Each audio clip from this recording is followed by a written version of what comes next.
Hi ಎಲ್ಲರಿಗೂ ನಮಸ್ಕಾರ. Welcome back to my YouTube channel.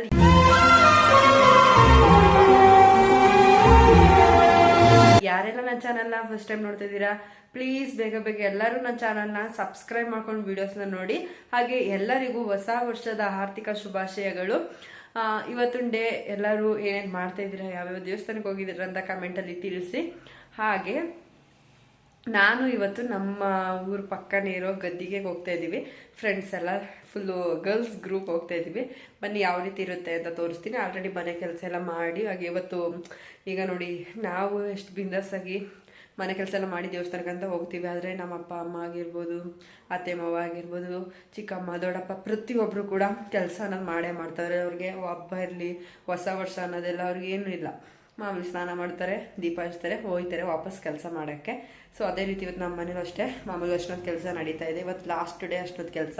So ಇವತ್ತು ಚಿತ್ರಾನ್ನ ಮಾಡಿ ಕೊಟ್ಟು ಕಳಿಸಿದ್ದೀನಿ. ಹಾಗೆ ಇವತ್ತು ಅವ್ರಿಗೆ ನಾನ್ ವೆಜ್ ಕೂಡ ಮಾಡಬೇಕು. ಅದಕ್ಕೆ ಫಸ್ಟಿಗೆ ಚಿತ್ರಾನ್ನ ಮಾಡಿ ಕೊಟ್ಟು ಕಳಿಸಿ, ಆಮೇಲೆ ಮಧ್ಯಾಹ್ನ ಮೇಲೆ ನಾನ್ ವೆಜ್ ಮಾಡೋಣ ಅಂತ ಅಂದ್ಕೊಂಡಿದ್ದೀನಿ. ಇವಾಗ ಚಿತ್ರಾನ್ನ ಮಾಡಿ ಕೊಟ್ಟು ಕಳಿಸಾಯಿತು. ಹಾಗೆ ಇವಾಗ ನಾನು ದೇವಸ್ಥಾನಕ್ಕೂ ಕೂಡ ಹೋಗಬೇಕು. ಹಾಗೆ ನಮ್ಮ ಮನೇಲೆಲ್ಲ ಕೆಲಸ ಮುಗಿಸಿದ್ದೀನಿ. ಬನ್ನಿ ಇವಾಗ ಪೂಜೆ ಮಾಡಿದ್ದೀನಿ, ಅದು ಯಾವ ರೀತಿ ಕಾಣಿಸ್ತಿದೆ ಅಂತ ತೋರಿಸ್ತೀನಿ. ನೋಡ್ತಾ ಇರ್ಬೋದು, ಆಲ್ರೆಡಿ ಪೂಜೆ ಎಲ್ಲ ಮಾಡಿ ಮುಗಿಸಾಯಿತು. ನಮ್ಮ ಮನೇಲಿರೋ ಹೂಗಳನ್ನೆಲ್ಲ ತಗೊಂಡು ಪೂಜೆ ಎಲ್ಲ ಮಾಡಿದ್ದೀನಿ.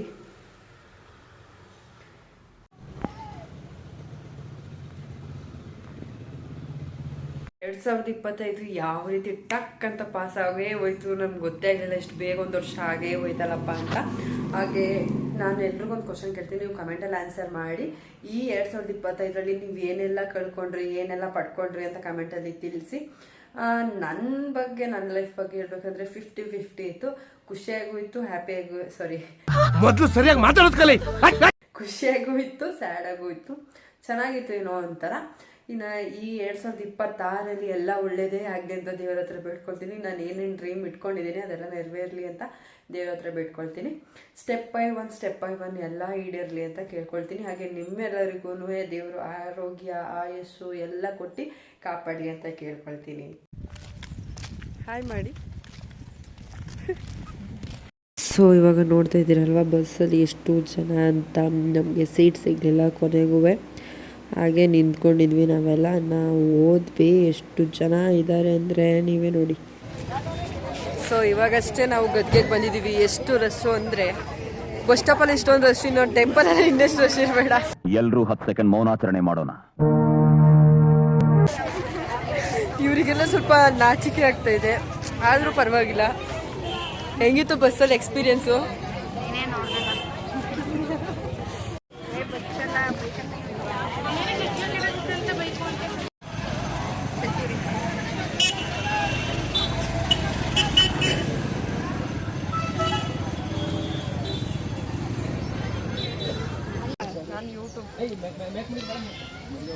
ನಾನು ಎಡಿಟ್ ಮಾಡ್ರೆ ಮಾಡ್ತೀನಿ, ಮಾಡಿದವ್ರಿಲ್ಲ ಡಿಲೀಟ್ ಮಾಡಾಕ್ತೀನಿ. ನಾನು ನಿಜವಾಗ್ಲೂ ಇಷ್ಟೊಂದು ರಶ್ ಇರ್ತದೆ ಅಂತ ನಾನು ಅನ್ಕೊಂಡೇ ಇರಲಿಲ್ಲ. ಆದರೆ ಎಷ್ಟು ರಶ್ ಗೊತ್ತಾ. ಮಿನಿ ಬ್ಲಾಗ್ ಸ್ಟಾರ್ಟ್ ಮಾಡ್ಬಿಟ್ಟೋಳೆ, ಹಿಡ್ದಂತೂ ನಿಲ್ಸೋಕ್ಕಾಯ್ತಾ ಇಲ್ಲ. ಆ ಕಡೆ ಅವರು ಕ್ಯಾಮ್ರಾಮ್ಯಾನ್ಗಳು.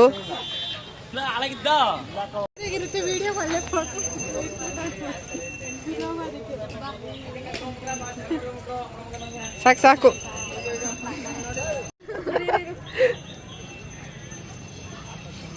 ಇದು ಸೆಕೆಂಡ್ನೇ ಟೇಕು ಗೈಸ್. ಫಸ್ಟ್ ಟೇಕಲ್ಲಿ ಇವಳು ಕ್ಯಾಮ್ರಾನೇ ಆನ್ ಮಾಡಿಲ್ಲ.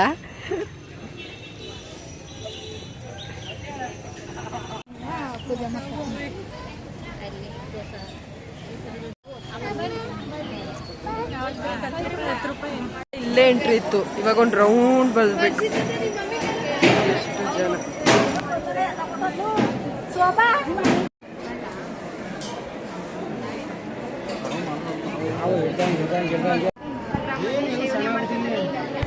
ಹಾಯ್ ಮಾಡು ರಕ್ಷಿ.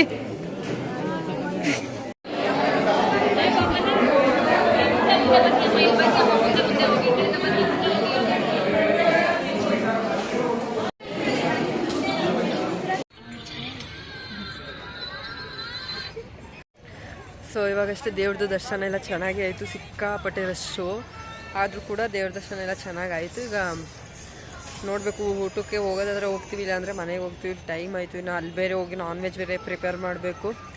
ಸೊ ನೋಡಿ, ಈಗ ರೀಲ್ಸ್ ಎಲ್ಲ ಮಾಡ್ತಾ ಇದರಲ್ಲಿ ನಮ್ಮ ಗರ್ಲ್ಸ್ಗಳು. ಇನ್ನೊಂದು ನಾನೊಂದು 2 ರೀಲ್ಸ್ ಮಾಡಿಕೊಂಡು ಹೋಗಬೇಕು ಅಷ್ಟೇ.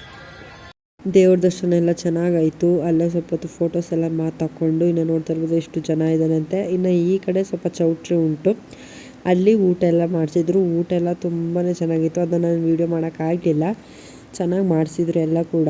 ಇನ್ನು ಬಸ್ಸಿಗೆ ವೆಯ್ಟ್ ಮಾಡ್ತಾ ಕೂತಿದ್ವಿ, ಆದರೆ ಬಸ್ಸು ನಮ್ಗೆ ಸಿಗಲೇ ಇಲ್ಲ. ಬಸ್ ಸಿಕ್ಕಿಲ್ಲ ಅಂದ್ಬಿಟ್ಟು ನಾವೀಗ ಆಟೋದಲ್ಲಿ ಹೋಯ್ತಾ ಇದ್ವಿ. ಎಷ್ಟು ನಿಮಿಷದಲ್ಲಿ ಕೂತಿದ್ದೀವಿ ಅಂದರೆ ನೋಡಿ, ಈ ಅಕ್ಕ ಮೇಲೆ ಕೂತಾಳೆ, ಅವಳಂತೂ ವರ್ಷೊಳಗೆ ಅಪ್ಪಚ್ಚಿ ಆಗ್ಬಿಡ್ತಾಳೆ.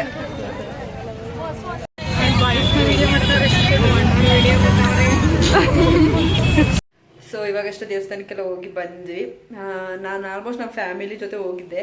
ಫಸ್ಟ್ ಟೈಮ್ ನಾವು 4 ಜನ ಹುಡುಗಿರು ಗರ್ಲ್ಸ್ ಹೋಗಿದ್ದು. ಚೆನ್ನಾಗಿತ್ತು, ಏನೋ ಒಂಥರ ಫುಲ್ ಎಂಜಾಯ್ ಮಾಡ್ಕೊಂಡು ನಕ್ಕೊಂಡು ಬಂದ್ವಿ. ಇವಾಗ ಮನೆಗೆ ಬಂದಿದ್ದೀನಿ. ಇವಾಗ ಫುಲ್ ಕೆಲಸ ಉಂಟು, ಚಿಕನ್ ಸಾಂಬಾರೆಲ್ಲ ಮಾಡಬೇಕು. ಆಲ್ಮೋಸ್ಟ್ ಎಲ್ಲ ಮಾಡಿದ್ದಾರೆ. ಈಗ ನಾನು ಸ್ವಲ್ಪ ಹೋಗಿ ಹೆಲ್ಪ್ ಮಾಡಬೇಕು. ಫ್ರೆಶ್ ಅಪ್ ಆಗಿ ಸಿಗ್ತೀನಿ. ದೇವಸ್ಥಾನಕ್ಕೆ ಹೋಗಿ ಬರೋಷ್ಟರೊಳಗಡೆ ನನ್ನ ಹಸ್ಬೆಂಡೇ ಮನೆಯಲ್ಲಿ ಚಿಕನ್ ಸಾಂಬಾರು ರೈಸ್ ಎಲ್ಲ ಮಾಡ್ಬಿಟ್ಟವ್ರೆ. ಹುಡುಗರ್ದು ಏನು ಪ್ರಾಬ್ಲಮ್ ಅಪ್ಪ ಅಂದರೆ ಕೆಲಸ ಎಲ್ಲ ಚೆನ್ನಾಗೆ ಮಾಡ್ತಾರೆ, ಬಟ್ ಈ ರೀತಿ ಮನೆಯೆಲ್ಲ ಫುಲ್ಲು ಮೆಸ್ಸಿ ಮಾಡಿ ಮಲ್ಬಿಡ್ತಾರೆ ಅಷ್ಟೇ. ಬಟ್ ಖುಷಿ ಆಗ್ತಾ ಉಂಟು. ನಾನು ನನ್ನ ಗರ್ಲ್ಸ್ ನನ್ನ ಫ್ರೆಂಡ್ಸ್ ಜೊತೆ ಎಲ್ಲ ಹೋಗಿದ್ದೆ ದೇವಸ್ಥಾನಕ್ಕೆ. ಹಾಗೆ ಇಲ್ಲಿ ಇವತ್ತು ಆಳು ಬಂದಿದ್ರಲ್ವಾ, ಅವ್ರು ಲಾಸ್ಟ್ ಡೇ ಅಂದ್ಬಿಟ್ಟು ಚಿಕನ್ ಸಾಂಬಾರು, ಹಾಗೆ ಈ ಕಡೆ ರೈಸ್ ಮಾಡಿ ಇಟ್ಟಿದ್ದಾರೆ. ಸೊ ಇವಾಗ ಫ್ರೆಶ್ ಅಪ್ ಆಗಿದ್ದೀನಿ. ಇವಾಗ ಏನಪ್ಪ ಅಂದರೆ ಚಿಕನ್ ಸಾಂಬಾರೆಲ್ಲ ಮಾಡಬೇಕಾಗಿತ್ತು, ಬೆಳಿಗ್ಗೆನೇ ಮಾಡಬೇಕಾಗಿತ್ತು.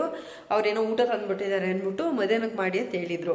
ಸೊ ನಾನೇನು ಮಾಡಿದೆ, ಇವತ್ತು ನ್ಯೂ ಇಯರ್ ಅಲ್ವಾ, ಸೊ ದೇವಸ್ಥಾನಕ್ಕೆ ಹೋಗೋಣ ಅಂತ ಹೋದೆ. ಆಮೇಲೆ ಅಲ್ಲಿ ಲೇಟ್ ಆಗೋಯ್ತು, ಫುಲ್ಲು ರಶ್ಶು, ಸಿಕ್ಕಾಪಟ್ಟೆ ರಶ್ ಇತ್ತಲ್ವ, ಲೇಟ್ ಆಗೋಯ್ತು. ಸೊ ಅದಕ್ಕೆ ನಾನು ಬರೋದು ಲೇಟ್ ಆಗೋಯ್ತು. ಸೊ ಹಾಗಾಗಿ ನನ್ನ ಹಸ್ಬೆಂಡೇ ಎಲ್ಲನೂ ಮಾಡವ್ರೆ. ರೈಸ್ ಮಾಡಿ ಹಾಗೆ ಚಿಕನ್ ಸಾಂಬಾರೆಲ್ಲ ಮಾಡಿಟ್ಟಿದ್ದಾರೆ. ಆದರೆ ಸ್ವಲ್ಪ ಎಲ್ಲ ಮೆಸ್ಸಿ ಮಾಡಿಬಿಟ್ಟವ್ರೆ. ಆಲ್ಮೋಸ್ಟ್ ಹುಡುಗರೆಲ್ಲ ನಿಮ್ಗೆ ಗೊತ್ತಿರ್ಬೋದು, ಅಡುಗೆ ಮಾಡೋದಾದರೆ ಮನೆ ಫುಲ್ ಗಲೀಜು ಮಾಡಿ ಮಡಗ್ತಾರೆ, ಬಟ್ ಅಡುಗೆ ಮಾಡಿರ್ತಾರೆ. ಈಗ ಅದೇ ರೀತಿಯೇ ನನ್ನ ಹಸ್ಬೆಂಡ್ ಎಲ್ಲ ಅಡುಗೆ ಮಾಡಿ ಮಡಗೋರೆ. ನಾನೀಗ ಸ್ವಲ್ಪ ಕ್ಲೀನ್ ಮಾಡ್ಕೊಬೇಕು ಅಷ್ಟೇ. ಹಾಗೆ ಈಗ ಫಸ್ಟು ತಗೊಂಡು ಹೋಗ್ಬೇಕು ಅಲ್ಲಿಗೆ, ಏನಪ್ಪ ಹೊಲಕ್ಕೆ. ಮನೆ ಯಾವ ರೀತಿ ಪ್ಯಾಕ್ ಮಾಡ್ತೀನಿ ಅಂತ ತೋರಿಸ್ತೀನಿ. ಹಾಗೆ ಫುಲ್ ಖುಷಿ ನನಗೆ, ಅಷ್ಟು ಟಯರ್ಡಾಗಿ ಬಂದಿದ್ರು, ಅವರೆಲ್ಲ ಕೆಲಸ ಮಾಡಿ ಮುಗಿಸಿದ್ದಾರೆ ಅಂತ. I am so happy. ಈಗ ಮಾಡಿಟ್ಟಿರೋ ಅಡುಗೆ ಎಲ್ಲನೂ ಬಾಕ್ಸ್ಗೆ ಹಾಕೊಂಡು ತಗೊಂಡು ಬಂದಿದ್ದೀವಿ. ನೋಡ್ತಾ ಇರ್ಬೋದು, ಇಲ್ಲೆಲ್ಲ ಆಳೆಲ್ಲ ಕೆಲಸ ಮಾಡ್ತಾಯಿದ್ದಾರೆ. ಚಿಕನ್ ಸಾಂಬಾರು ಹಾಗೆ ರೈಸು ಮತ್ತು ಈರುಳ್ಳಿನ ತಂದಿದ್ದೀವಿ. ಅಂದರೆ ಮುದ್ದೆ ಮಾಡ್ಬೋದಾಗಿತ್ತು, ನಾನು ಅಲ್ಲಿ ಹೋಗ್ಬಿಟ್ಟಿದ್ನಲ್ಲ, ಲೇಟ್ ಆಗೋಯ್ತು. ಸೊ ಅದಕ್ಕೋಸ್ಕರ ಇವ್ರು 2 ಗಂಟೆಗೆ 2:15 ಅಷ್ಟರೊಳಗಡೆ ಕೆಲಸ ಎಲ್ಲ ಕೈ ಬಿಟ್ಬಿಡ್ತಾರೆ. ಸೊ ಹಾಗಾಗಿ ರೈಸಸ್ ಹಾಕೊಂಡ್ಬಿಟ್ಟು ತಂದೆ. ನೋಡ್ತಾ ಇರ್ಬೋದು, ಇಲ್ಲಿ ಊಟ ಮಾಡ್ತಾಯಿದ್ದಾರೆ. ಅಮ್ಮ ಅವ್ರಿಗೆ ಊಟ ಬಡಿಸ್ಕೊಡ್ತಾ ಇದ್ದಾರೆ. ನನ್ನ ಹೊಸ ವರ್ಷದಲ್ಲಿ ಮೊದಲನೇ ದಿನ ಇದಾಗಿತ್ತು. ಓಕೆ, ನೆಕ್ಸ್ಟ್ ವಿಡಿಯೋದಲ್ಲಿ ಸಿಗ್ತೀನಿ. ಅಲ್ಲಿವರೆಗೂ ವೆಯ್ಟ್ ಮಾಡ್ತಾಯಿರಿ. ಬಾಯ್.